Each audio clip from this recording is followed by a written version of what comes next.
प्रिय भक्तजनों, ओम नमः शिवाय। जब किसी व्यक्ति के जीवन का अंतिम क्षण आता है तो हिंदू परंपरा में उसे गंगा जल और तुलसी दल दिया जाता है। उसके मुख में गंगा जल और तुलसी दल अर्पित किया जाता है। क्या आपने कभी सोचा है आखिर इस पवित्र क्रिया के पीछे रहस्य क्या है?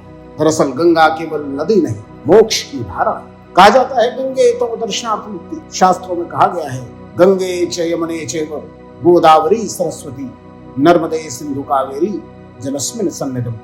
यह मंत्र जल को पवित्र बनाता है और देवी गंगा की उपस्थिति को आमंत्रित करता है। जब गंगा जल किसी मरणासन्न व्यक्ति के मुख में डाला जाता है तो माना जाता है कि माता गंगा स्वयं उसकी आत्मा को पापों से मुक्त कर मोक्ष मार्ग पर अग्रसर करती है। जैसे मैंने पहले कहा, गंगे तो दर्शनार्थ मुक्ति। गंगा के दर्शन मात्र से मुक्ति और मोक्ष का रास्ता प्राप्त होता है। तो अगर वह गंगा जल मुख में डालते हैं तो माना जाता है कि संपूर्ण आत्मा पवित्र हो जाती है और परलोक गमन कर रहा व्यक्ति उसके परलोक गमन की यात्रा सुगम हो जाती है।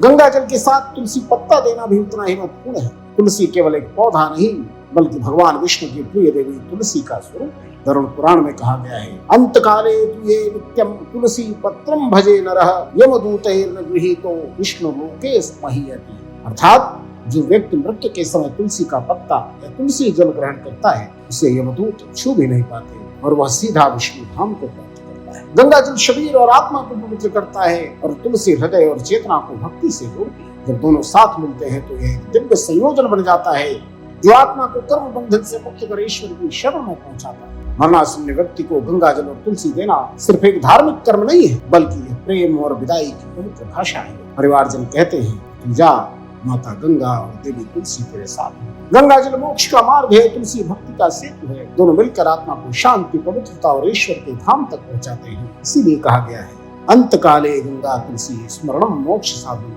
मृत्यु के क्षण में गंगा और तुलसी का स्मरण ही मोक्ष का साधन। ओम नमो नारायणाय, ओम नमः शिवाय।